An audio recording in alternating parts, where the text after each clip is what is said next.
ગુજરાત.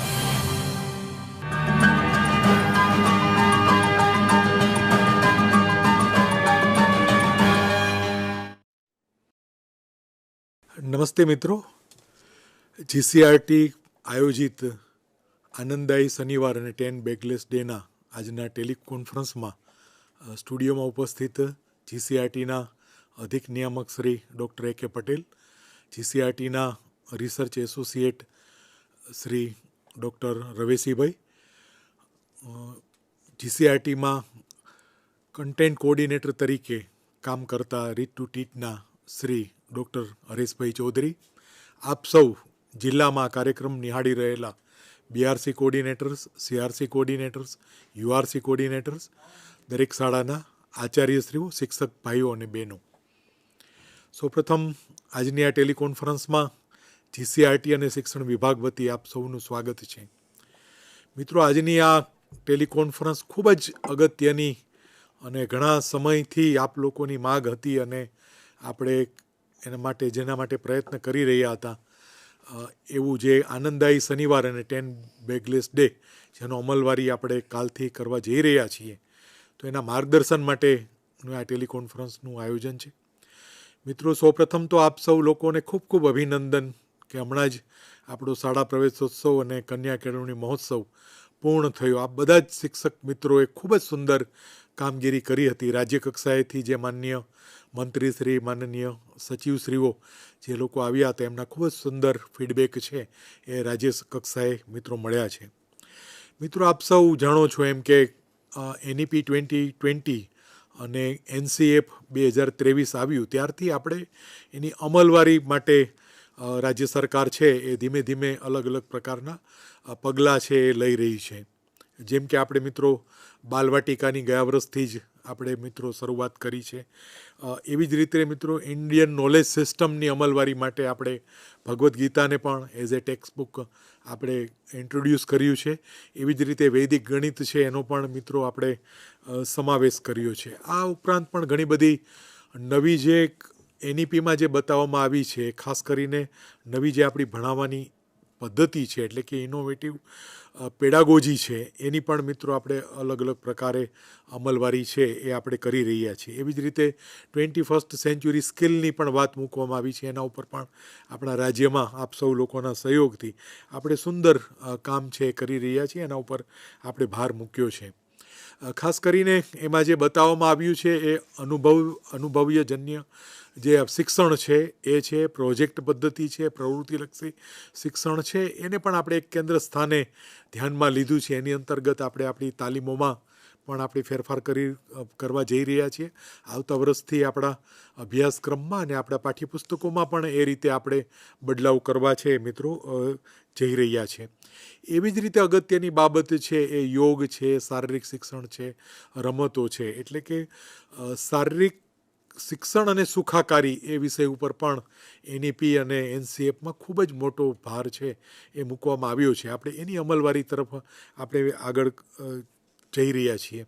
આપ લોકોને ખ્યાલ છે અને આપનો પણ જે પ્રશ્ન છે કે અત્યારે જે કંઈ મીડિયાનું આક્રમણ છે, એનું જે કંઈ ડેવલપમેન્ટ થયું છે, મોબાઈલનો અને ટેકનોલોજીનો જે વિદ્યાર્થી મિત્રો ઉપયોગ કરે છે, એનાથી આપણે બધા અનુભવીએ છીએ કે જે આપણા વિદ્યાર્થી છે એનો કોન્સન્ટ્રેટ પાવર છે એ હવે ધીમે ધીમે ઘટતો જાય છે. એને આપણે કંઈક એવું અલગ આપવા માટેનો પ્રયત્ન કરવો જોઈએ કે જેથી આપણા શિક્ષણમાં આપની અધ્યાપન પ્રક્રિયામાં એક સારી રીતે જોડાય અને આપ લોકોની જે કામગીરી છે એમાં આપને સરળતા ઊભી થાય.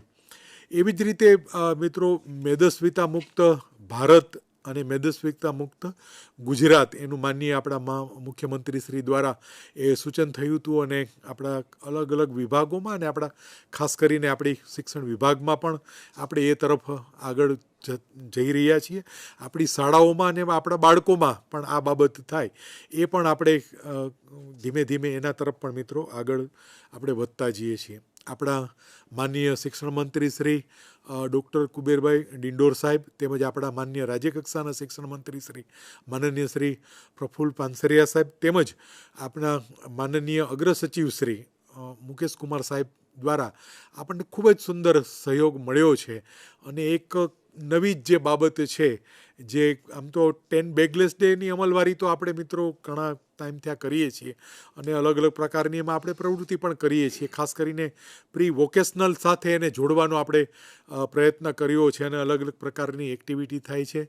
સમગ્ર શિક્ષા દ્વારા એની પૂરતી ગાઈડલાઈન પણ આપવામાં આવી છે. એમાં પણ કામગીરી છે એ થઈ રહી છે, એમાં પણ કામ ચાલી રહ્યું છે. તો આ બધી જ બાબતોને ધ્યાનમાં રાખીને રાજ્ય સરકારે એવો નિર્ણય લીધો કે આપણો જે શનિવાર છે અને આ સત્રમાં આપણા 8 શનિવાર જે છે એને આપણે આનંદદાયી શનિવાર તરીકે ઉજવણી કરીશું અને 4 શનિવાર છે અને આપણે બેગલેસ ડે એટલે કે પ્રી વોકેશનલની પ્રવૃત્તિ આપણે એમાં કામગીરી કરીશું.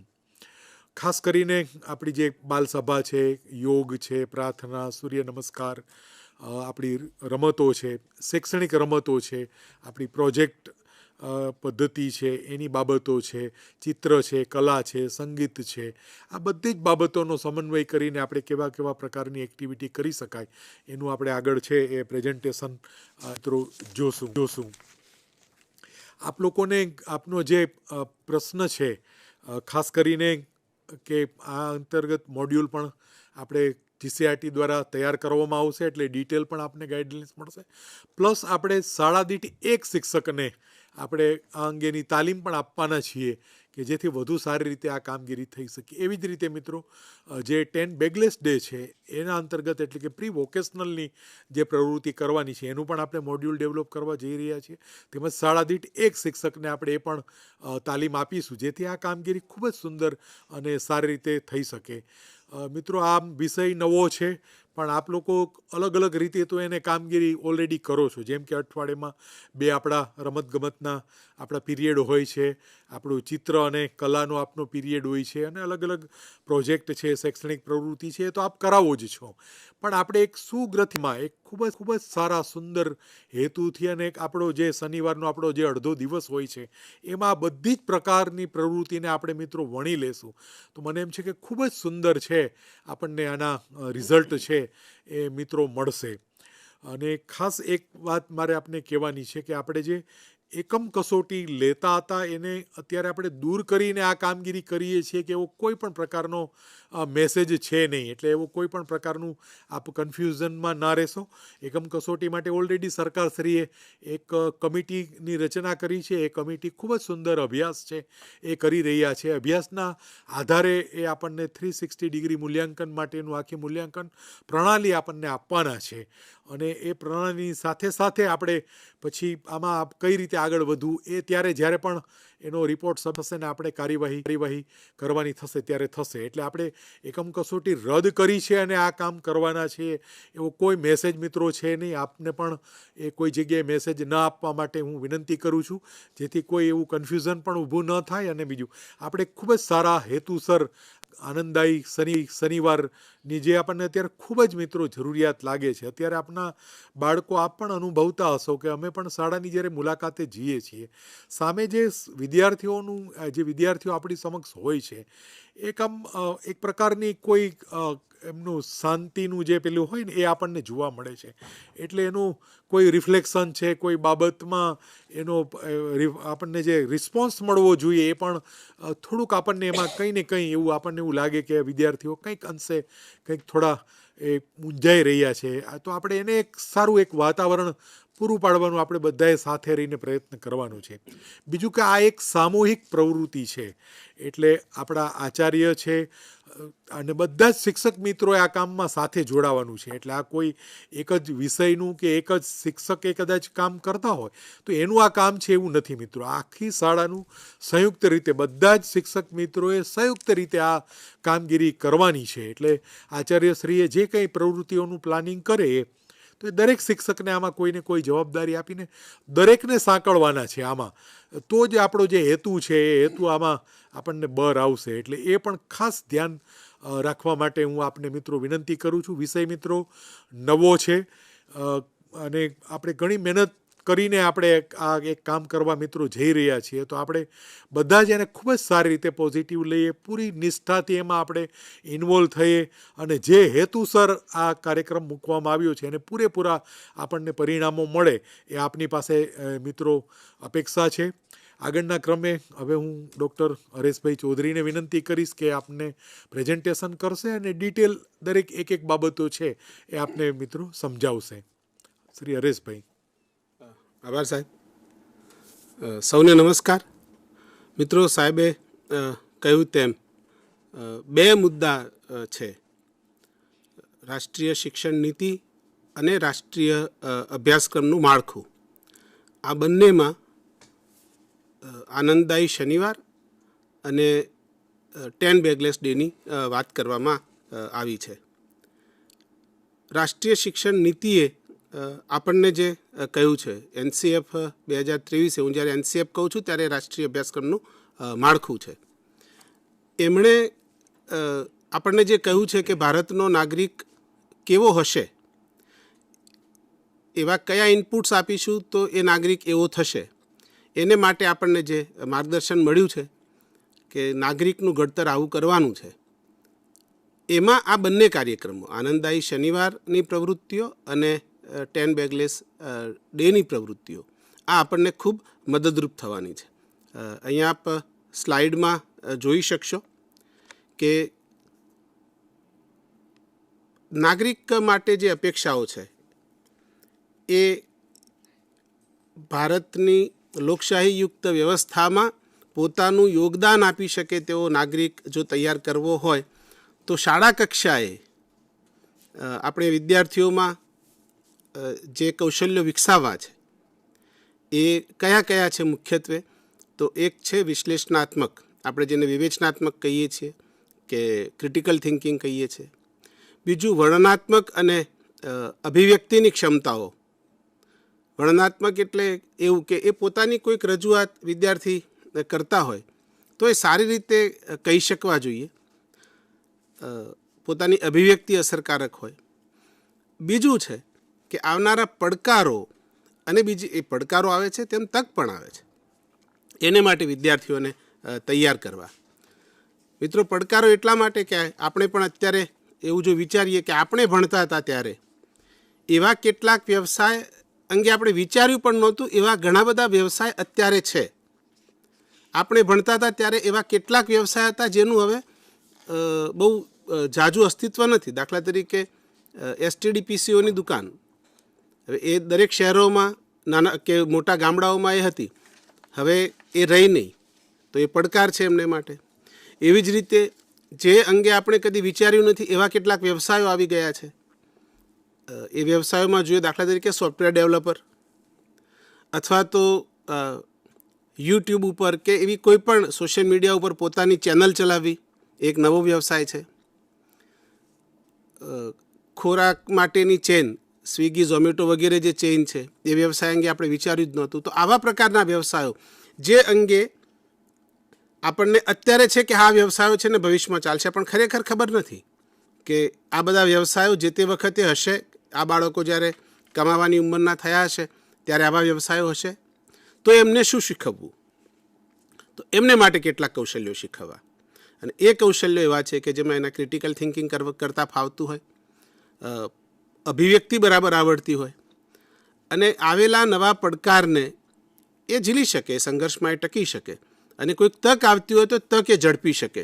તો આવા પ્રકારનું શિક્ષણ આપવા માટે આપણને વર્ગખંડનું જે વિષય વસ્તુ છે એ બહુ ઓછું મદદરૂપ થાય છે. આપ જોઈ શકો છો કે આપણને NCFમાં વિષય માળખું પણ આપ્યું છે કે 3 ભાષાઓ ભણવાની છે, 3 શાસ્ત્રો છે, ગણિત, વિજ્ઞાન અને સામાજિક વિજ્ઞાન. એ ઉપરાંત છે જેની ઉપર વધારે ભાર રાષ્ટ્રીય શિક્ષણ નીતિ અને NCF આ બંનેમાં જે આપવામાં આવ્યું છે તે છે કલા શિક્ષણ, સાહેબે કહ્યું તેમ શારીરિક શિક્ષણ અને સુખાકારી, જેને આપણે સાદી ભાષામાં સુખાકારીને વેલબિંગ કહીએ છીએ, અને વ્યાવસાયિક શિક્ષણ. આપણી શાળા કક્ષાએ, પ્રાથમિક કક્ષાએ પૂર્વ વ્યાવસાયિક શિક્ષણ. પણ આ વિષયો વિદ્યાર્થીઓએ તૈયાર, એટલે ટૂંકમાં આ વિષયો મારફતે પેલા જે આગલી સ્લાઇડમાં જોયા તે કૌશલ્યો કેળવવાના છે. અને એને માટે આપણને આપણું જે 10 બેગલેસ ડેની પ્રવૃત્તિઓનું માળખું છે, આનંદદાયી શનિવારની પ્રવૃત્તિઓનું જે માળખું છે, એ આપણને ખૂબ મદદરૂપ થવાનું છે. કેવી રીતે મદદરૂપ થવાનું છે? તો શારીરિક શિક્ષણ અને સુખાકારીનો ઉદ્દેશ જે લખાયો છે કે એ શું કામ આપવાનું છે, માત્ર રમતો રમાડવાની છે એમ નહીં, રમતો પ્રત્યે વિદ્યાર્થીને રસ પડે અને શારીરિક કહેવાય એવી પ્રવૃત્તિઓ, શારીરિક સજ્જતા વધારતી હોય એવી પ્રવૃત્તિઓમાં વિદ્યાર્થીઓનો રસ વધે, એને માટે શાલેય શિક્ષણ તંત્રએ પ્રયાસ કરવાનો છે. બીજું કે એ રમતમાં કુશળ થાય એ એક મુદ્દો છે. આપણે સામાન્ય રીતે જ્યારે રમતો વગેરે રમાડતા હોઈએ છીએ ત્યારે આપણને એમ જ હોય છે કે આપણે કબડ્ડી રમાડીએ છીએ, ક્રિકેટ રમાડીએ છીએ, વોલીબોલ રમાડીએ છીએ. એ ઉપરાંત રમત એને જે તક આપે છે એ છે એ સંઘર્ષો બાદ પણ ફરીથી ઊભા થવાની ક્ષમતા. આપણી પરીક્ષાઓમાં એવું ભાગ્યે જ આવે છે. એના એ કન્ટેન્ટમાં એટલે માનો કે 6ઠ્ઠામાં ભણતો હોય એમાં એને ઓછા ગુણ આવે, પછી 7મામાં કંઈ 6ઠ્ઠાના વિજ્ઞાનનું કન્ટેન્ટ બહુ આવતું હોય અને આપણે ચકાસતા હોય તો એ તક બહુ ઓછી છે.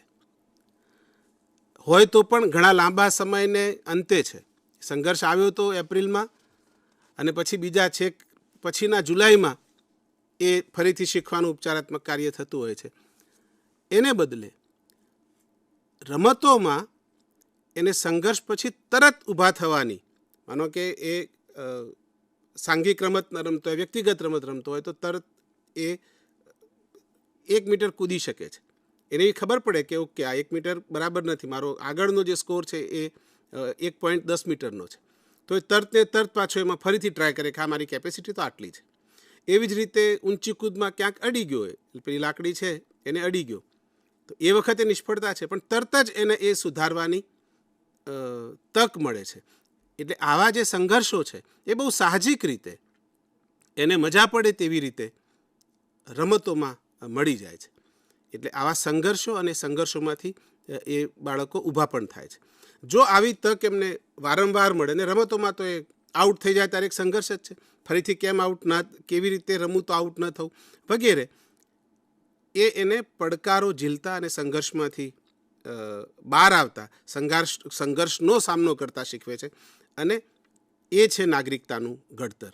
આપણને જે નાગરિકો જોઈએ છે તે આવા જોઈએ છે કે જે આવેલા પડકારોનો એ સારી રીતે સામનો કરી શકે, અને એટલા માટે આ પ્રવૃત્તિઓ ઉપયોગી છે. એટલે આપણે જ્યારે પણ રમત રમાડીએ ત્યારે આપણા મનમાં ખાલી એને ઊંચી કૂદ કે લાંબી કૂદ નથી શીખવતા, આપણે એને જીવન જીવતા શીખવીએ છીએ. આપણે એને સંઘર્ષોમાંથી ઊભા થવાની ક્ષમતા કેળવીએ છીએ. એવી જ રીતે સહાનુભૂતિ અને સહકાર, એ જે માનવીય કૌશલ્યો છે એની તક પણ આપણા શારીરિક શિક્ષણમાં કે આપણા રમતોમાં ખૂબ બધી હોય છે. દાખલા તરીકે રમત દરમિયાન કોઈકને વાગ્યું તો તરત જ એની ટીમનો એક બીજો ખેલાડી છે એને કવરઅપ કરી લે છે. ટીમવર્ક આપણે જેને કહીએ, આપણે સામાન્ય રીતે આપણા વર્ગખંડોનો અનુભવ છે કે જે વર્ગમાં આપણે જૂથ કાર્ય આપ્યું હોય, 5-5 બાળકોના જૂથ બનાવ્યા હોય તો દરેક જૂથમાં 2-3 બાળકો જ વધારે સક્રિય હોય, જેને આપણે સામાન્ય રીતે હોશિયાર તરીકે ઓળખતા હોઈએ છીએ. રમત એવી વસ્તુ છે કે એમાં ટીમવર્ક અનિવાર્ય છે. એમાં આખી ટીમે જ રમવું પડે, દરેક પોતાની ક્ષમતા મુજબ એમાં કોન્ટ્રીબ્યુટ કરે છે અને ત્યારે એક ટીમ તરીકે એ લોકો રમી શકે છે. એટલે આ સહકાર છે અને બીજા માટેની સહાનુભૂતિ છે. એ તક પણ શારીરિક શિક્ષણ અને સુખાકારી અંતર્ગત, એટલે કે ખાસ કરીને રમતો દ્વારા આપણે બાળકોમાં વિકસાવી શકીએ છીએ. અને એટલા માટે આપણે રમતો રમાડવાની છે. એટલે રમત રમાડીએ ત્યારે આપણને એવી જાગૃતિ હોય, આપણે એટલા જાગૃત હોય કે હા, આ બધા કૌશલ્યો પણ આ બાળકને આપણે શીખવવાના છે. યોગની વાત સાહેબે કરી. આપણે ત્યાં લગભગ છેલ્લા 2-2.5 દાયકાથી આપણી શાળાઓમાં યોગ થાય છે. એ યોગ અંતર્ગત આપણે જે યમ, નિયમ, આસન, પ્રાણાયામ અને ધ્યાન, આ જે મુખ્ય 5 વસ્તુઓ છે, એમાં કેટલીક વસ્તુ આપણને શૈક્ષણિક રીતે સીધી મદદ કરવાની છે. એ યોગમાં શાંતિથી બેસે છે કેટલોક સમય, એને સ્ટેમિના આપે છે. એ પછી જ્યારે હોમવર્ક કરવા બેસશે અથવા તો પરીક્ષામાં એને 2 કલાક કે 3 કલાક સતત લખવાનું છે, એ તાકાત એની ક્યાંથી આવવાની છે, એ સ્ટેમિના ક્યાંથી આવવાનો છે? તો એનું શરીર આવી રીતે લવચિક થયું હોય, એનામાં આ પ્રકારની નો સ્ટેમિના ઊભો થયો હોય તો એને કામ લાગે. સાહેબે કહ્યું તેમ પ્રાણાયામ વગેરે દ્વારા એ વિદ્યાર્થીની જે એકાગ્રતા છે એ વધે છે. ધ્યાન કરવાથી એની એકાગ્રતા વધે છે અને એ એકાગ્રતા ખાલી એ કરે છે ધ્યાન એટલા પૂરતી જ નથી વધતી. એ પછી એ ધ્યાનને કારણે એવી રીતે ટેવાય છે કે એ જે વસ્તુ માં પોતે એકાગ્ર થવા ઈચ્છે ત્યાં એકાગ્ર થઈ શકે છે. આપણે ત્યાં શાળાઓમાં શનિવારે સામાન્ય રીતે આપણે માસ ડ્રીલ વગેરે કરાવતા હોય છે, સમૂહ કવાયત કે રમતો. શનિવારે સામાન્ય રીતે આપણે આવું કરાવતો હોય કે વ્યાયામના તાસમાં એ કઈ કરાવવાના છે એની વાત આપણે આગળ કરી કે સમૂહ કવાયત છે કે આવી રમતો છે. એનાથી શું થાય છે? તો એક તો છે શારીરિક કૌશલ્ય. રમતો રમે છે કે સમૂહ કવાયત કરે છે ત્યારે એનામાં શારીરિક કૌશલ્ય તો વિકસે છે. એ ઉપરાંત એનામાં ત્વરિત નિર્ણય શક્તિ એ વિકસે છે, જેની નાગરિકના ઘડતરમાં જરૂર છે. કે એ તરત ઇમિડિયેટલી કેટલાક નિર્ણયો લઈ શકે. એના પોતાના વ્યક્તિગત જીવનના નિર્ણયો જે પેન્ડિંગ રાખે છે, જે મુલતવી રાખે છે, જરૂર હોય ત્યારે લઈ શકતો નથી, કારણ કે એવી તક એને શાલેય જીવનમાં બહુ ઓછી મળે છે. રમત એવી વસ્તુ છે કે ત્યાં એણે ત્વરિત નિર્ણય લેવાનો છે. સમૂહ કવાયતમાં પણ જે ત્વરિતતાનો ગુણ છે એ સામૂહિક રીતે બહુ સરસ રીતે વર્ણાયેલો છે. આપણે ત્યાં સમૂહ કવાયતમાં આપણે બધા જે દાવ કરાવીએ છીએ એમાં 1 2 3 4 5 6 7 8 એવા ઓર્ડર ત્યાંથી જે કવાયત કરાવતા હોય તે આપે. એ ઓર્ડરને અનુરૂપ તરત જ એક વર્તન કરવાનું છે એની સાથે જ, અને એની રિધમમાં કરવાનું છે. માનો કે એ સ્પીડ વધી જાય 1 2 3 4 5 6 7 8 8 7 એવી રીતે પાછું વળીને, તો એ જ દાવ ફરીથી એણે કરવાનો છે અને એટલી જ ત્વરિતતાથી કરવાનો છે. આ બહુ મોટી વસ્તુ છે. પોતે જે સાંભળે છે ત્વરિત રીતે એના ઉપર અમલ કરવાનો છે, એટલે કે ક્રિયા કરવાની છે. આ વસ્તુ એને સમૂહ કવાયત, બહુ પ્રારંભિક સ્તરે પણ સમૂહ કવાયતથી આ વસ્તુઓ બાળકમાં કેળવાય છે. એનામાં શક્તિ વધે. રમતો રમે, યોગ કરે કે સમૂહ કવાયત કરે તો શક્તિ તો વધે, એની ઝડપ વધે. એના પોતાના વ્યક્તિગત જીવનમાં જે હમણાં સાહેબે ઉલ્લેખ થોડોક કર્યો માનસિક અને શારીરિક ઢીલાપણાનો, અથવા તો આપણે જેને આળસ કે એવી શિથિલતા કહીએ એવી ન રહે, એ સતત સ્ફૂર્તિમાં રહે. એક એનામાં શરીરની એક તો છે સ્ટેમિના, કે એ આમ ટકી રહે, અને બીજું છે એ નમનીયતા, અથવા તો આપણે જેને સામાન્ય ભાષામાં ફ્લેક્સિબિલિટી કે લવચિકતા કહીએ છીએ. શરીરને જે રીતે વાળવું હોય તે રીતે વાળી શકે, પોતાના શરીર પાસેથી પોતાને જરૂરી એટલું કામ તો એ કરાવી શકે. ક્યારેક આપણે મોટી ઉંમરના વિદ્યાર્થીઓમાં પણ એવું સાંભળતા હોઈએ છીએ કે એ સામાન્ય કામકાજ કરવાનું હોય, સામાન્ય હાથ પગ હલાવવાના આવતા હોય તો પણ એને હાથ દુખે, ક્યારેક પીઠ દુખે. કંઈક સળંગ બેસી રહેવાનું અડધો કલાક પોણો કલાક માટે આવે તો પણ એને પીઠનો દુખાવો થાય, કારણ કે એના શરીરમાં નમનીયતા કેળવાઈ નથી. એના સ્નાયુઓ જ્યારે મોટા થતા હતા શાલેય જીવન દરમિયાન, એના સ્નાયુ વિકાસ માટેના આ બધા રચનાત્મક વર્ષો છે, ફોર્મેટિવ યર્સ જેને કહીએ, કે એ વખતે એના સ્નાયુઓ મોટા થાય છે. વિદ્યાર્થીની અમુક ઉંમર પછી એની શારીરિક વૃદ્ધિ બહુ થવાની નથી. એનું શરીર જેવડું થઈ ગયું, હવે બહુ વૃદ્ધિ થવાની નથી. આપણી શાળામાં જે નાનકડો વિદ્યાર્થી આવે છે અને આપણી શાળામાંથી 8 વર્ષ પછી જાય છે, એ દરમિયાનમાં ઘણી બધી શારીરિક વૃદ્ધિ એની થાય છે. એની શારીરિક વૃદ્ધિ, એની સ્નાયુ વૃદ્ધિ સાથે એ ખાલી વૃદ્ધિ થાય છે, એનો વિકાસ તો જ થાય જો આપણે એને આવું શારીરિક શિક્ષણ અંતર્ગત કે સમૂહ કવાયત અંતર્ગત કે રમતો અંતર્ગત આવી તક આપીએ. એનામાં ચપળતા આવે. રમત રમતો હોય ત્યારે સામાન્ય રીતે વર્ગમાં બેધ્યાન રહી શકે છે વિદ્યાર્થી. આપણે ગમે તેટલું સારી રીતે ભણાવતા હોય, વાર્તા કહેતા હોય, કશું ગીત ગાતા હોય, તો પણ કોઈક વિદ્યાર્થીઓ બેધ્યાન હોય એવું બને. રમતમાં લગભગ વિદ્યાર્થી બેધ્યાન ન હોય. એટલે આ જે સજાગતા છે એ સતત એને આવી રમતો દ્વારા મળે છે. નિડરતા આવે છે. નિડરતા એટલા માટે આવે છે કે વર્ગખંડમાં આપણે કંઈક પ્રવૃત્તિ કરાવી હોય, કંઈક લખવા આપ્યું હોય અને કંઈક ભૂલ પડે તો કોઈકે કહ્યું કે ના મિત્રે કહ્યું કે આ તારી ભૂલ છે ને, સ્વીકારી લીધું, ભાઈ ઓકે. રમતમાં તમે જોજો કે એ રમત રમતી વખતે પોતાની કોઈક ભૂલ છે અને કોઈક મિત્ર કે એના શિક્ષક જોઈએ ને કે રેફરી એને એમ કહે છે કે તારી આ તે ભૂલ કરી, તો એટલીસ્ટ એક વખત તો એ એવું કહેશે જ કે ના પણ આવું આટલા માટે થયું, એનું જસ્ટિફિકેશન આપે છે કે આ ભૂલ આટલા માટે થઈ. એવું સામાન્ય રીતે સાક્ષરી વિષયોમાં બાળક પાસે આવી અપેક્ષાઓ હોતી નથી અને આવું કરતા પણ નથી. પોતાના શિક્ષકને, પોતાના રેફરીને આવી રીતે પોતાની વાત રજૂ કરવાની નિડરતા પણ આ રમતો અને શારીરિક શિક્ષણમાંથી એને મળે છે. દફતર મુક્ત દિવસો જે છે એ સામાન્ય રીતે સાહેબે કહ્યું તેમ એ પૂર્વ વ્યાવસાયિક શિક્ષણનો ભાગ છે. એટલે આપણા 8 શનિવાર છે એ આનંદદાયી પ્રવૃત્તિઓના છે અને દફતર મુક્ત 10 દિવસ પૈકીના 4 દિવસ જે પહેલા સત્રના છે તે વ્યાવસાયિક વિદ્યાર્થીઓમાં થોડાક વ્યાવસાયિક કૌશલ્યો કેળવવા માટેના આ દિવસો છે. એની અંતર્ગત ખાસ કરીને 6 થી 8માં તો પ્રી વોકેશનલ સ્કિલ એવા આપણે શીખવવાના છે. આપણને રાષ્ટ્રીય અભ્યાસક્રમ રૂપરેખામાં જે કહ્યું છે એ રીતે આપણે આ શીખવવાના પણ છે. આપણે ત્યાં 3000 શાળાઓમાં આ ચાલે પણ છે. આ અંતર્ગત આપણે શું શું કરાવીએ? માનો કે એ પ્રોજેક્ટમાં, પ્રી વોકેશનલવાળા પ્રોજેક્ટમાં મારી સ્કૂલ પસંદ નથી થઈ, તો પણ હું જે રોજિંદા જીવનમાં જરૂર પડતી હોય એવા વ્યવસાય જે મારી આસપાસ હોય, ખેડૂત હોય કે લુહારી કામ હોય, સુથારી કામ હોય, માટીકામ હોય, આવા બધા વ્યવસાયનો પરિચય અને વ્યવસાયકારોનો પરિચય એ પણ આ દિવસો દરમિયાન આપણે કરાવી શકીએ.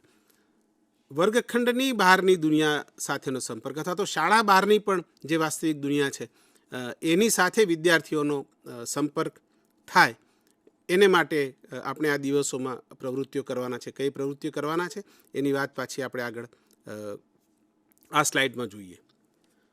એમાં સ્થાનિક વ્યવસાયો પણ છે, સ્થાનિક કારીગરો છે.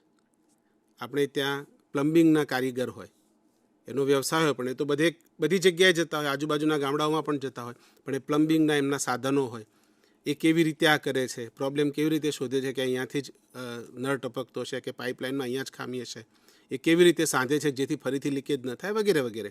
આવા પ્રકારની વાત એ સ્થાનિક કારીગરો સાથે વિદ્યાર્થીઓ કરે. શિલ્પીઓ હોય, કોઈક નાના નાના શિલ્પ બનાવતા હોય કે કલાકૃતિઓ બનાવતા હોય. આપણે ત્યાં ઘણા બધા ગામડાઓમાં ગૃહ ઉદ્યોગો ચાલતા હોય છે. મોટા મોટા ઉદ્યોગ ગૃહો પણ, એટલે મોટા ઉદ્યોગ ગૃહો, દાખલા તરીકે આપણે ત્યાં જે ગાંધી પ્રબોધિત સહકારી જે એક માળખું છે આખું સર્વોદયનું, એ સર્વોદય અંતર્ગત જે કાંઈ પ્રવૃત્તિઓ થતી હોય બધી બજારમાં નથી થતી. એ કોઈક વ્યવસાયિકના ઘરે થતી હોય છે. એ ખાખરા બનાવે છે, એ મુખવાસ બનાવે છે, એ સાબુ બનાવે છે, એ તેલ બનાવે છે. આવા જુદા જુદા પ્રકારના જે ગૃહ ઉદ્યોગો છે એ ઘરમાં જ ચાલે છે. તો એવા જો આપણે ત્યાં ગૃહ ઉદ્યોગો ચાલતા હોય તો એવા લોકોની, ગૃહ ઉદ્યોગ કે લઘુ ઉદ્યોગ ચાલતા હોય તો એવા લોકોની પણ આપણે મુલાકાત કરાવીએ, એમની સાથે સંપર્ક કરાવીએ. આનાથી 2 વસ્તુઓ થાય છે. એક તો વિદ્યાર્થીને આની જાણકારી મળે છે, આ એક વસ્તુ છે. અને બીજું કે આ બધા જ વ્યવસાયિકો છે જે પોતાનો હાથ ચલાવીને કે પોતાના હાથના કૌશલ્ય વડે આ બધું કામ કરે છે. એ સામાન્ય રીતે આપણે જેને વ્હાઇટ કોલર જોબ કહીએ છીએ એવી જોબ નથી.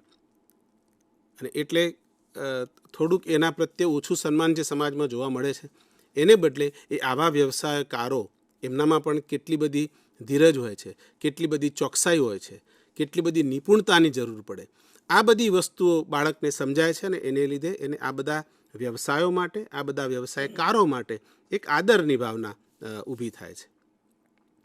આપણે ત્યાં બીજા અન્ય નિષ્ણાત વ્યક્તિઓ હોય, કલાકારો હોય કે આજુબાજુમાં કોઈક એવી સંસ્થાઓ હોય, એની સાથેનું જોડાણ, સમુદાય સાથેનું પણ જોડાણ. નિષ્ણાત વ્યક્તિઓ એટલે દાખલા તરીકે આપણા જ ગામમાં કોઈ એક સારા ગાયક કલાકાર છે, આપણા જ ગામમાં કોઈ એક સારા ચિત્ર કલાકાર છે, આપણા જ ગામમાં કોઈ એક સારા નાટક કરનારા છે. એ બધાનો પરિચય પણ આ જે પૂર્વ વ્યાવસાયિક શિક્ષણ છે, એટલે કે આપણા જે 10 બેગલેસ ડેઝ છે એની અંતર્ગત આપણે બાળકોને કરાવવાના છે. આ ઉપરાંત છે જે સમુદાય સાથેનું જોડાણ, તો સામાન્ય રીતે આપણે ત્યાં આજે એક રહી જાય છે તે એ એવું છે કે સમુદાયની જ્યારે પણ વાત આવે ત્યારે આપણા મનમાં એસએમસી આવે, બહુ તો પેરેન્ટ ટીચર મિટિંગ આવે.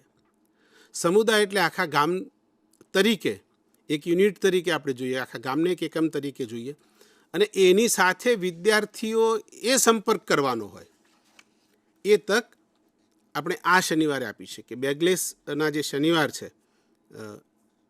એ દરમિયાન આપી શકીએ તો એનું જે લોકોનું જે જીવાતું જીવન છે એની સાથેનો એનો સીધો સંપર્ક થાય છે. આપણને ક્યારેક એવું થાય કે એ તો એ ગામમાં જ રહેતો હોય તો ખબર હોય ને, ના, લગભગ એવું નથી થતું. પોતાના ઘર અને આડોશ પાડોશના વ્યવસાયકારો સિવાય અથવા તો વ્યવસાયો સિવાય આડોશ પાડોશના પરિવારો સિવાય વિદ્યાર્થીઓ પાસે પણ હવે એ તક નથી કે આખા ગામમાં બધા જુદા જુદા મહેલ્લામાં જાય, બધા સાથે સંપર્ક કરે. તો આવી રીતે એ એમનું ગ્રામ દર્શન જેવું કશું ગોઠવાય, એ પણ આ બેગલેસ ડેઝ અંતર્ગત જરૂરી છે. મિત્રો, પછીની જે પ્રવૃત્તિઓ મેં કહ્યું હતું કે આપણે આગળ જોવાના છીએ, માસ ડ્રીલ, આપણે સામાન્ય રીતે જે સમૂહ કવાયત કહીએ છીએ, એ શનિવારે સામાન્ય રીતે આપણે શાળામાં કરતા હોય છે. એટલે આનંદદાયી શનિવારનો ભાગ થયો. ફરીથી એ શારીરિક સ્ફૂર્તિ, સહયોગ અને સમૂહ ભાવના માટે છે. એવી જ રીતે યોગ છે. યોગ એ એની શારીરિક સ્વાસ્થ્યની વાત થઈ, એ માનસિક સ્વાસ્થ્ય માટે પણ એટલા જ જરૂરી છે. એકાગ્રતા માટે પણ જરૂરી છે. વિદ્યાર્થીઓને જે સ્ટ્રેસ હોય છે, સામાન્ય રીતે વિદ્યાર્થીઓમાં સ્ટ્રેસ કયો કયો હોય? ઘરે કોઈક બોલશે, આજે હોમવર્ક નથી કર્યું તો સાહેબ બોલશે, પરીક્ષામાં કંઈક સારું રિઝલ્ટ ના આવ્યું તો કોઈક બોલશે. આ બધી બાબતોનો સ્ટ્રેસ એને ન અનુભવાય, ટૂંકમાં એવો નેગેટિવ સ્ટ્રેસ ન અનુભવાય કે જેને કારણે એને શારીરિક રીતે નુકસાન થાય. એટલા માટે પણ યોગ એને મદદ કરે છે. શારીરિક લવચિકતા, એની પણ વાત થઈ. વ્યક્તિગત અને સમૂહ રમતો, એટલે મિત્રો આપણે આપણા શનિવારનું જ્યારે પણ આયોજન કરીએ ત્યારે આ ખાસ ધ્યાન રાખીએ કે એમાં સામૂહિક રમતો પણ આવે, જેને આપણે સાંઘિક રમતો તરીકે ઓળખીએ છીએ. તે એમાં બધી રમતો આવી ગઈ, કબડ્ડી, ખોખો, લંગડી વગેરે, ક્રિકેટ, વોલીબોલ બધી આવી ગઈ. એ ઉપરાંત વ્યક્તિગત પણ આવે. વ્યક્તિગત રમતો જેવી કે ઊંચી કૂદ, લાંબી કૂદ, દોરડા કૂદ, કુસ્તી વગેરે જેવી રમતો આપણી શાળાના સંદર્ભમાં જેટલી આપણે કરી શકીએ તેટલી કરીએ. અત્યારે ચોમાસાનો સમય છે ને, મેદાનમાં જો ન થઈ શકતું હોય તો કેટલીક એવી ઇન્ડોર ગેમ, કોઈક શનિવારે ખૂબ વરસાદ હોય, મેદાનમાં જઈ શકાય એમ ન હોય તો ઇન્ડોર ગેમ પણ આપણે કરાવી શકીએ. પણ વ્યક્તિગત અને સામૂહિક રમતો, એ બંનેના અલગ અલગ ફાયદા છે. વિદ્યાર્થીના જીવન ઘડતરમાં એ બંનેનું મહત્ત્વ પણ છે. તો એવી રમતો વિદ્યાર્થીને રમવા મળે, વ્યક્તિગત અને સામૂહિક, એનું પણ આપણે શનિવારે ધ્યાન રાખીએ. મિત્રો, આ પછી કેટલીક શૈક્ષણિક રમતો છે જેની વાત થઈ કે ઇન્ડોર ગેમ, આઉટડોર ગેમ એ તો પતી ગઈ. એ પછી શૈક્ષણિક રમતો, જે માનો કે મેદાનમાં જઈ શકાય એમ નથી, અથવા તો મેદાન નાનું પડે છે, બધા વર્ગોને ચાલે એટલું મેદાન નથી, તો શું? તો એ વખતે આપણે કેટલીક શૈક્ષણિક રમતો જે આપણા પાઠ્યપુસ્તકોમાં પણ આપેલી છે, એ રમતો પણ એવી હોય કે જેનાથી વિદ્યાર્થીઓના કૌશલ્યો કેળવાય. અને એક વાત ન ભૂલીએ કે આ આનંદદાયી શનિવાર છે, એટલે એ રમતને પાછી એવી હરીફાઈ ન કરી દઈએ, શૈક્ષણિક હરીફાઈ કે જેનાથી પાછો વિદ્યાર્થી સ્ટ્રેસમાં આવે. આપણે તેને સ્ટ્રેસ ફ્રી કરવા માટે આ રમત રમાડીએ છીએ. તો દાખલા તરીકે કોઈ એક સામાન્ય રમત હોય કે આ 2-4 ટુકડા પડ્યા છે, એવા બધા 4 ગ્રુપ પાડીને વેચી માર્યા છે. સૌથી પહેલું આ ટુકડાઓનું ક્ષેત્રફળ કોણ શોધીને લાવે છે? કયું ગ્રુપ શોધીને લાવે છે? એક રમત છે, વિદ્યાર્થીઓ માટે રમત છે, પણ એમાંથી એને મજા પડશે. એક પોતે એ છે તો શૈક્ષણિક રમત. આવી ઘણી બધી શૈક્ષણિક રમતો આપણા પાઠ્યપુસ્તકોમાં પણ છે. આપણે વિવિધ ટ્રેનિંગ દરમિયાન પણ એવી રમતો શીખેલા છીએ. મેદાનમાં જઈ શકાય એમ ન હોય, મેદાની રમત રમાડી શકાય એમ ન હોય, ત્યારે આપણે આવી શૈક્ષણિક રમતો પણ રમાડીએ. ચિત્રકામ જે છે એમાં મિત્રો, અહીંયા જે આપને પરિપત્ર મળ્યો જશે એમાં સૂચવાયું છે કે ચિત્રકામ કરાવવાનું છે. સામાન્ય રીતે ચિત્રકામમાં આપણે કશુંક જોઈને દોરવાનું એવું કહેતા હોઈએ છીએ, અથવા દોરેલા ચિત્રમાં રંગ પૂરવાનું. પ્રારંભિક તબક્કેનું મહત્ત્વ છે, પણ ચિત્રનું મહત્ત્વ વધારે તો મુક્તપણે કરવાના ચિત્રકામમાં છે. વિદ્યાર્થીને એણે પોતે જોયેલું હોય, પોતે જોયા પછી પોતે જે ઇમેજિનેશન કરે એનું વધારે મહત્ત્વ છે. એટલે દાખલા તરીકે સામે પેલું પદાર્થ ચિત્ર દોરવાનું હોય અને એમાં સામે એક ડોલ મૂકી છે, લોટો મૂક્યો છે અને ગ્લાસ મૂક્યો છે, હવે એ દોરી કાઢો. એને બદલે જો એમ આપણે પદાર્થ ચિત્ર જ દોરીએ પણ એમ કહીએ કે તમારે જોઈને ઓકે આટલું જ દોર્યું છે, હવે આને શણગારવાનું છે. શણગાર એ ડોલ ઉપર થશે પણ તમારે ચિત્ર દ્વારા તમારે વિચારવાનો છે કે કેવો શણગાર થશે અને પછી એ ડોલ ઉપર શણગાર કરે. તો આ થોડુંક મુક્ત થયું, કશું જ એની સામે નથી અને એને કશુંક દોરવાનું કહ્યું. એમ કે તને અત્યાર સુધી કોઈક ત્યાં જોયા છે ક્યારેક પક્ષીઓ આપસમાં લડતા હોય એવા, એ ચિત્ર બનાવ. અથવા તો આ બે સિંહ ભેગા થઈ અને લડે તો કેવા દેખાય, એ ફોટો પાડીએ તો કેવો દેખાય, તું જરાક દોરી બતાવ. એ કંઈ સિંહ જેવું નહીં હોય, પણ ત્યાં આપણે એને મિત્રો ફરીથી કહું, પ્રાથમિક કક્ષાએ ચિત્રકામ કરાવીએ છીએ ત્યારે આપણે ચિત્રકાર નથી બનાવતા, આપણે એને ઇમેજિનેશન શીખવીએ છીએ. જેમ રમત કે શારીરિક શિક્ષણની આપણે જે પ્રવૃત્તિઓ કરાવીએ છીએ, રમતો રમાડીએ છીએ, તે રમતવીર બનાવવા નથી કરતા. આપણે એને નિડરતા, શારીરિક સજ્જતા, લવચિકતા, ત્વરિત નિર્ણય શક્તિ, સંઘર્ષ સામે ઊભા રહેવાની દ્રઢતા, આ બધા એના રમતના હેતુઓ છે. એમ ચિત્રકામનો પણ હેતુ ચિત્રકાર બનાવવાનો નથી. કોઈક સારો ચિત્રકાર એમાંથી નીવડી આવે છે તો એ વધારાનો લાભ છે. મારા 40ના વર્ગમાંથી 4-5 બાળકો ખૂબ સારું ચિત્ર બનાવતા છે તો એ વધારાનો લાભ છે. મારે તો મારા 40 બાળકોને ચિત્રકામ મુક્તપણે કરવાનું ચિત્રકામ એટલે શીખવવાનું છે કે જેથી એનામાં ઇમેજિનેશનનું કૌશલ્ય વિકસે. એ પોતે વસ્તુઓને ઇમેજિન કરી શકે, પોતે જે જોયું છે એને દ્રશ્ય સ્વરૂપે આમ કાગળ પર મૂકી શકે, અને બીજું જે એણે જોયું જ નથી પણ એને શું જોવાનું ગમશે એવું પણ એ ચિત્ર દ્વારા દર્શાવી શકે. એટલે આપણે એને ઇમેજિનેશન શીખવીએ છીએ. એવી જ રીતે સંગીતમાં આપણે ત્યાં જેમ માસ ડ્રીલ વગેરેની પ્રવૃત્તિઓ થાય છે એમ સંગીતની પણ ખૂબ બધી પ્રવૃત્તિઓ થાય છે. આપણે આપણા બાળકો કમસે કમ ગુજરાતમાં બાળગીતો વગેરે ખૂબ સારી રીતે થાય છે. આપણી પ્રાર્થનાઓમાં પણ મોટેભાગે વિદ્યાર્થીઓ જાતે પ્રાર્થનાનું સંચાલન કરતા હોય છે, પ્રાર્થનાઓ રજૂ કરતા હોય છે, વાજિંત્રો વગાડવાના હોય છે એ પણ વિદ્યાર્થીઓ જાતે કરતા હોય છે. સંગીતમાં પણ આપણો હેતુ કોઈને સારો ગીતકાર બનીને કોઈક આવી જાય તો એ વધારાનો લાભ છે. વિદ્યાર્થીને સંગીતનો આનંદ લેતા, સંગીતમાં સહભાગિતા કેળવતા આવડે એ આપણો મુખ્ય આશય છે. એટલે સંગીતની પ્રવૃત્તિઓ પણ આપણે આપણા શનિવાર દરમિયાન કરીએ.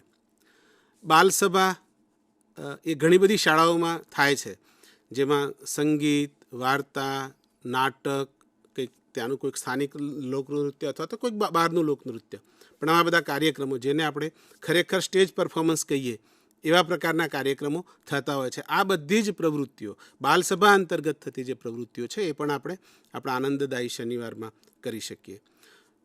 જેમ ચિત્રમાં ઇમેજિનેશન કરે છે એવી જ રીતે માટીમાંથી રમકડા બનાવવા, લાકડામાંથી કંઈક એ રમકડા બનાવે, છૂટા પેલા વાયર હોય તો એને કંઈક વાળીને આકારો બનાવે. આવી બધી સર્જનાત્મક કલાકૃતિઓ વિદ્યાર્થી પાસે બનાવડાવી એ પણ આનંદદાયી શનિવારનો એક મહત્ત્વનો કાર્યક્રમ છે. ત્યાં પણ વિદ્યાર્થી કશુંક બનાવે છે, એક ચીકણી માટીમાંથી એ દાખલા તરીકે એક સ્કૂટર બનાવે છે. ત્યારે એ સ્કૂટર પહેલાં એ મનમાં વિચારી લે છે, એ સ્કૂટર પહેલાં મનમાં બની ગયું છે પછી એને આકાર આપે છે.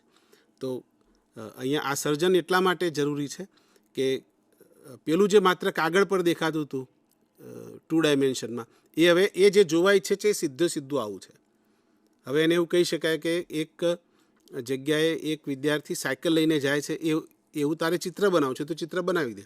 હવે મૂર્તિ બનાવશે અથવા તો એનું કંઈક આવું રમકડું બનાવશે ત્યારે ચિત્રમાં રહેલી ભૂલ અહીંયા ભૂલ નહીં થાય. આપણે એને એના ઇમેજિનેશનમાં પણ એને જ્યારે વાસ્તવિક રીતે અભિવ્યક્ત કરે છે ત્યારે પણ થોડીક એનામાં ચોકસાઈ અને પૂર્ણતા વધે એવા પ્રયાસો આ માટે કરવાના છીએ. મિત્રો, આમાં ફરીને વિનંતી એ છે કે આપણે ત્યાં સારા નમૂના બને, કોઈ એક વિદ્યાર્થી ખૂબ સારા ગીત ગાય, કોઈ બે વિદ્યાર્થીઓ બહુ જ સારા ચિત્રો દોરે, આ હેતુ જ નથી. આપણો હેતુ છે બધા વિદ્યાર્થીઓ આ બધી પ્રવૃત્તિઓમાંથી પસાર થાય તો જ આપણને આનો લાભ આપણા બધા બાળકોને મળે. બીજી જે છે પ્રવૃત્તિઓ એમાં પ્રોજેક્ટ્સ વગેરે છે. એમાં પ્રોજેક્ટ શાને માટે કરાવવાના છે તો એના હેતુઓ યાદ રાખીએ તો આપણા પ્રોજેક્ટ પણ બરાબર સાર્થક રૂપે આપણે કરાવી શકીએ. વિદ્યાર્થીઓને સમસ્યા ઉકેલ આવડે, એ સહયોગ કરતા થાય અને એમનામાં સંશોધન વૃત્તિ ખીલે, આટલા માટે પ્રોજેક્ટ્સ કરાવવાના છે. એટલે હવે વિચારીએ કે જો હવે પ્રોજેક્ટ આપણે એવો કરાવીએ કે ચલો પક્ષીઓના ચિત્રોની એક બુક બનાવી છે, એક નોટબુકમાં એ ચિત્રો બધા ચોંટાડવાના છે. હવે જો વિદ્યાર્થી એવું કરે કે બજારમાંથી એક તૈયાર ચાર્ટ લાવે જેમાં પક્ષીઓના ચિત્રો હોય, પછી કાપીને અહીંયા ચોંટાડે, તો એ પ્રોજેક્ટ નથી.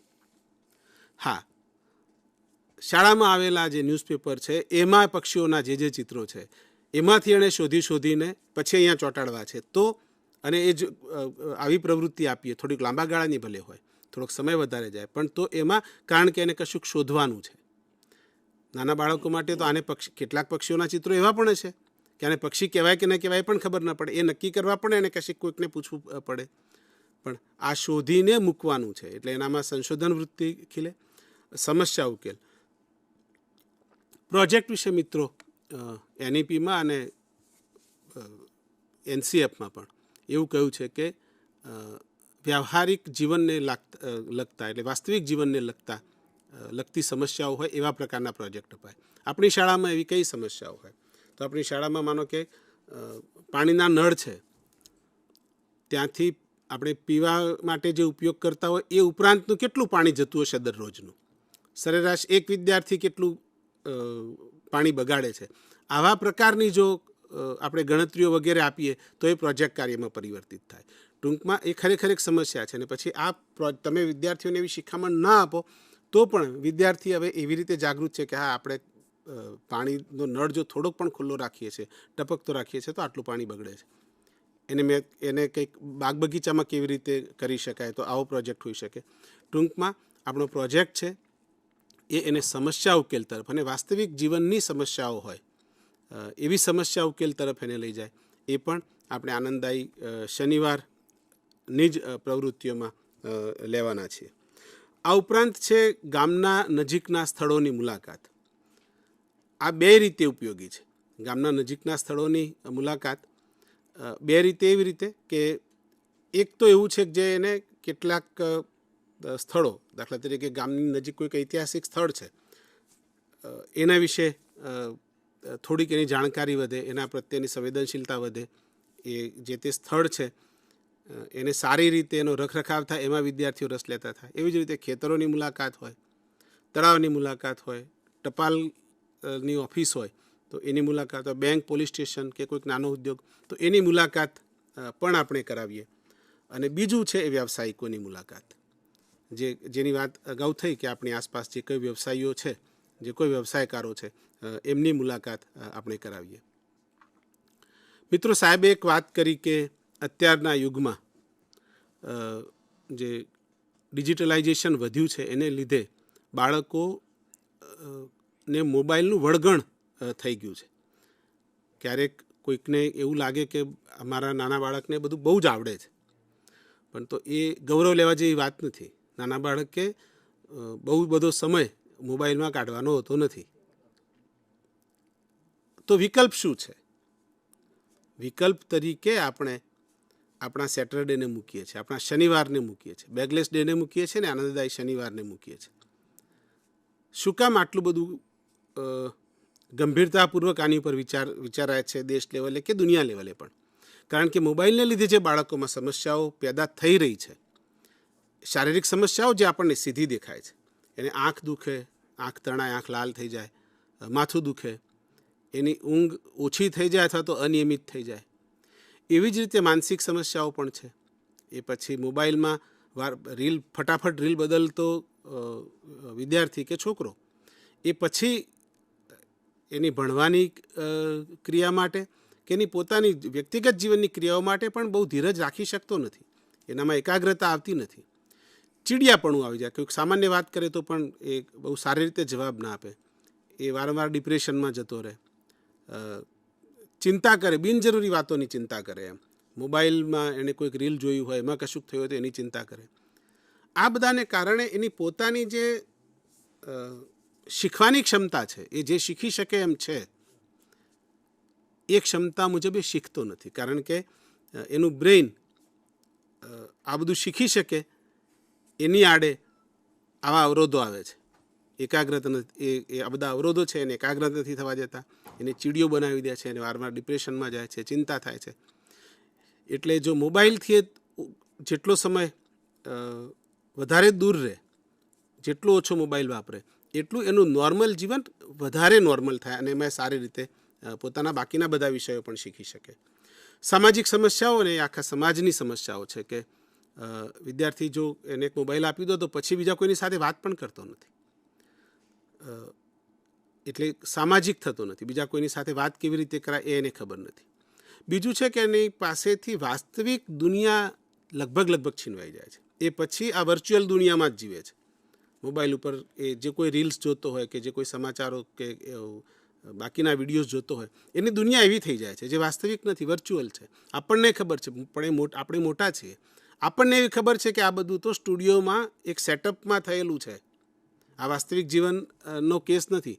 અને તોય વિદ્યાર્થી પાછો એ જ રીતે સરખામણી કરતો હોય કે મોબાઈલમાં જેવી પેન આવતી હતી એવી પેન મારી પાસે નથી, એમાં ડિપ્રેશન આવે. મોબાઈલમાં જેવું ઘર હતું એવું મારી પાસે નથી, એનું ડિપ્રેશન આવે. ટૂંકમાં એ વર્ચ્યુઅલ દુનિયામાં જીવે છે અને વાસ્તવિક દુનિયાથી અલિપ્ત થઈ જાય છે, વિમુખ થઈ જાય છે. આ સમસ્યાઓ ન આવે એટલા માટે આપણે વિકલ્પ તરીકે આપવો જોઈએ. આપણી પાસે માત્ર શનિવાર છે,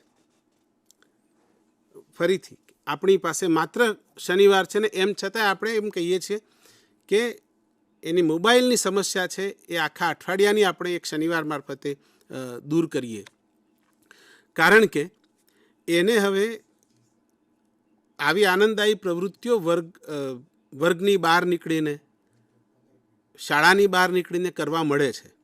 એમાં એણે કશુંક બનાવવાનું આવતું છે, પાંદડા ગોઠવીને કોઈક આકાર બનાવતો હશે, નાના ઝાડની પેલી લીમડાની સળીઓ પડી હોય કે એવું કંઈક પડ્યું હોય, એનાથી કોઈક નવા નમૂના બનાવતો છે, નકામા કાગળમાંથી કંઈક નમૂના બનાવતો છે. તો આવી બધી સર્જનાત્મક પ્રવૃત્તિઓને લીધે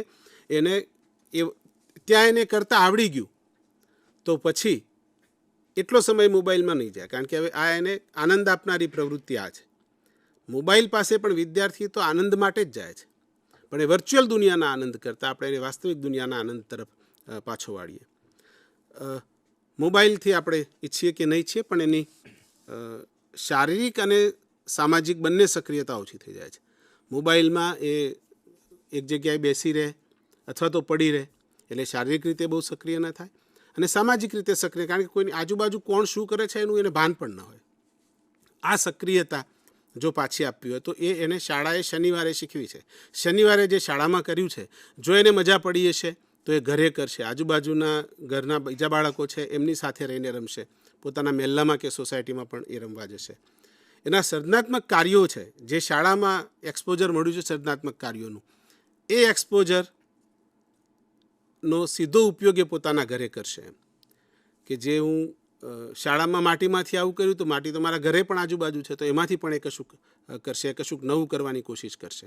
અને ખાસ તો આપણને જેનો સૌથી મોટો ડર છે કે એની સામાજિકતા ઓછી થઈ જાય છે, એ વર્ચ્યુઅલ દુનિયામાં જતો રહે છે, જે બિલકુલ કાલ્પનિક કે આભાસી દુનિયા છે, એને બદલે સીધો વ્યવહારિક દુનિયા કે જે વાસ્તવિક દુનિયા છે એની સાથે એનો પરિચય થાય છે. અને એટલા માટે જો આપણી આનંદદાયી શનિવારની અને બેગલેસ ડેની પ્રવૃત્તિઓ સારી રીતે થાય તો વિદ્યાર્થીઓના મોબાઈલના વળગણમાં પણ ઘણો બધો ઘટાડો થાય.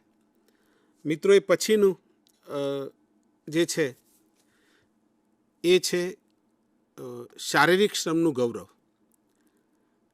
મિત્રો, સામાન્ય રીતે આપણે ત્યાં સફાઈનું કામ કરતા હોય કે બીજી કોઈ જેને આપણે હાર્ડ કહીએ એવી કઠણ કહેવાય તેવી મજૂરી કોઈ કરતા હોય, એ ખેતીની મજૂરી હોય, માટીકામની મજૂરી હોય, આવી બધી મજૂરી કરતા હોય કે આવો બધો શ્રમ કરતા હોય, એમને માટે સામાન્ય રીતે બહુ જ સારો આદર હોતો નથી. એ આદર કેવી રીતે આવે તો જો એ પોતે એમાંથી પસાર થાય. કોઈક કારીગરીનું કામ કરે છે, માટીનું કામ કરે છે, માટીમાંથી વાસણ બનાવે છે, એટલે વ્હાઇટ કોલર નથી, એના હાથ માટીવાળા થાય છે, એટલે ભલે એ ઓફિસમાં નથી બેસતો, પણ એનો અર્થ એવો નથી કે એ ઓછો સક્ષમ છે. વિદ્યાર્થી આવું સ્વીકારે, અને એવું ક્યારે સ્વીકારે કે એ જે કરે છે, કોઈ એક કારીગર છે, એક પ્લમ્બર છે, એક સુથારી કામ કરે છે, લુહારી કામ કરે છે, જે વ્યક્તિ છે એનામાં પણ કેટલી બધી ચોકસાઈ, કેટલી બધી ચપળતા છે, કેટલી બધી ધીરજ છે અને કેટલી બધી આવડત છે. એ તો એ જાતે માનો કે આપણે એને કાતર કામ આપ્યું હોય અને એ કરે ને પછી એનું આડું જાય, પછી એને ખબર પડે કે હા, જે ખરેખર કાતરનો ઉપયોગ કરીને કાપડ કાપે છે એ વધારે અગત્યનું કામ છે, કારણ કે એમાં પણ ઘણી મહેનત પડે છે. એવી જ રીતે પોતાની આસપાસ થતી સફાઈ, એ સફાઈ જે કરે છે એવા શ્રમિકો, બીજો શ્રમ કરે છે એવા શ્રમિકો, એ શ્રમિકોનો અનુભવ એ પોતે જાત અનુભવ મેળવે. ઘરમાં દરરોજ ઘરના જ કોઈક સભ્ય, પોતાના પપ્પા, મમ્મી, ભાઈ, બહેન કોઈક સફાઈ કરતું હોય, જો આ વિદ્યાર્થી ન કરતો હોય તો એને સફાઈ એને એમ ઠીક, એ તો એમનું કામ છે ને, તો શું છે, કરે એમ. હવે ઘરે ભલે ન કરે, પણ જો શાળામાં એને આ સંસ્કાર મળે, સફાઈના સંસ્કાર મળે, તો એને ત્યાંય આદર કરે, એટલું જ નહીં, ત્યાંય સહયોગ પણ કરે. તો મિત્રો, એક આ પણ મુદ્દો છે શારીરિક શ્રમના ગૌરવ. શારીરિક શ્રમ ઉપરાંત એક મિત્રો જેની સાહેબે વાત કરી તે છે મેદસ્વીતા મુક્ત ભારતની વાત. શારીરિક રીતે જો વ્યક્તિ સક્રિય રહે છે, રમતો રમે છે, જુદા જુદી કસરતો કરે છે, યોગ કરે છે, પ્રાણાયામ કરે છે, તો એ મેદસ્વીતા એની ઓછી થાય છે, કારણ કે એની શારીરિક સક્રિયતા વધે છે. એની સાથે સાથે આપણા પરિપત્રમાં છે કે આરોગ્યપ્રદ આહારની જે પ્રવૃત્તિ છે એ પણ આપણા આમાં જ છે, આપણા આનંદદાયી શનિવારમાં એ પણ છે. તો આરોગ્યપ્રદ આહાર લેતો થાય. આપણે જુદા જુદા નિષ્ણાતોને જ્યારે બોલાવીએ ત્યારે એમાં કોઈક એવા સ્વાસ્થ્યવાળા પણ કોઈક એક્સપર્ટ હોઈ શકે જે આપણને આરોગ્યપ્રદ આહાર કોને કહેવાય, શું ખાવું જોઈએ, શું નહીં ખાવું જોઈએ, એની વાત સમજાવે. તો પણ મેદસ્વીતા થી આપણે જે આપણા ભારત સરકારનો જે હેતુ છે કે મેદસ્વીતા મુક્ત ભારત થાય, તો એની દિશામાં પણ આપણો આનંદદાયી શનિવાર અને આપણા 10 બેગલેસ ડે, કે જેમાં વિદ્યાર્થીઓ શારીરિક રીતે ખૂબ સક્રિય થવાના છે, વર્ગમાં બેસી રહેવાને બદલે ગામના કોઈક સ્થળની મુલાકાત લેવા જવાના છે, ખેતરમાં જવાના છે, કોઈ પ્રોજેક્ટ કરવાના છે, આવું બધું કરવાના છે. એટલે એમની જે શારીરિક સક્રિયતા અને માનસિક સક્રિયતા વધવાની છે, એને લીધે પણ મેદસ્વીતા ઓછી થવાની છે. તો મિત્રો, આવો આપણે સૌ આ બંને કાર્યક્રમોને જે આપણે આગામી પહેલા સત્રના જ 12 શનિવાર સુધી કરવાના છે, એનું શાળા કક્ષાએ જ એવું સરસ સુદૃઢ આયોજન કરીએ કે બાળકોને આવા બધા પ્રકારની તકો મળે. અને એના હેતુઓ પણ આપને જે પરિપત્ર મળ્યો છે એમાં એના હેતુઓ પણ લખેલા છે કે આ કરાવવાનું છે, કેવી રીતે કરાવવાનું છે. કબડ્ડી રમાડવાની છે એ તો આપને ખબર છે જ કે કેવી રીતે રમાડાય, પણ એની પાછળના આપણા હેતુઓ શું છે, તો એમાં એ સમજવામાં પણ આપણને આ પરિપત્ર મદદ કરશે. ફરીને એ પરિપત્રનો અભ્યાસ કરીએ અને એ રીતે આપણા જે 12 શનિવાર છે એ આપણા બાળકો માટે ખરેખર આનંદદાયી થાય એવો પ્રયાસ કરીએ. આપ સૌનો ખૂબ ખૂબ આભાર. નમસ્કાર મિત્રો, હરેશભાઈએ ખૂબ વિગતે આપણો જે પરિપત્ર છે 1 જુલાઈ 2025નો, કે જે આનંદદાયી શનિવાર અને 10 બેગલેસ ડે માટેનો થયેલો છે, એ પરિપત્રની બહુ વિગતે વાત કરી છે.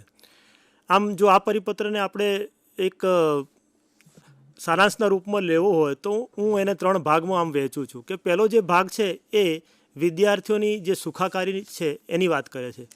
વિદ્યાર્થીની જે સુખાકારી છે એમાં સુખાકારી મેન્ટલ એટલે કે માનસિક અને શારીરિક બંને સુખાકારીની વાત એમાં આવી જાય છે. અને એ સુખાકારી વધારવા માટે આ આનંદદાયી શનિવાર છે આપણને કેવી રીતે ઉપયોગી થાય એની તમામ પ્રવૃત્તિઓ, તેના હેતુઓ સહિતનું જે છે વિગતે વાત હરેશભાઈએ અહીંયા કરી છે. આ સિવાય જે છે મોબાઈલનો જે દુરુપયોગ થાય છે અત્યારે, અને એની જે કુટેવ પડે છે બાળકમાં ધીરે ધીરે, એને એ શારીરિક રીતે કેટલી નુકસાનકારક થાય છે એની પણ વાત જે છે એ આ પરિપત્રમાં કરી છે. અને ત્રીજી જે છે એ કે શારીરિક શ્રમ જે છે એ શ્રમનું ગૌરવ વધારવા માટે, કારણ કે હવે ફરીથી પાછું જે છે એ આપણે શારીરિક શ્રમ તરફ જોવું જ પડશે. એટલે જે બુનિયાદી કેળવણીની વાત હતી એ બુનિયાદી કેળવણી તરફ આપણે જવું પડશે. એટલે શારીરિક શ્રમ અને તેને રિલેટેડ કેટલી પ્રવૃત્તિઓ આપણે કરી શકીએ એની વાત વિગતે અહીંયા કરવામાં આવી છે. મિત્રો, આ બધાનો જે આધાર છે એ રાષ્ટ્રીય શિક્ષણ નીતિ 2020 અને રાષ્ટ્રીય જે અભ્યાસક્રમનું માળખું છે NCF 2023 એના ઉપરથી લેવામાં આવે છે.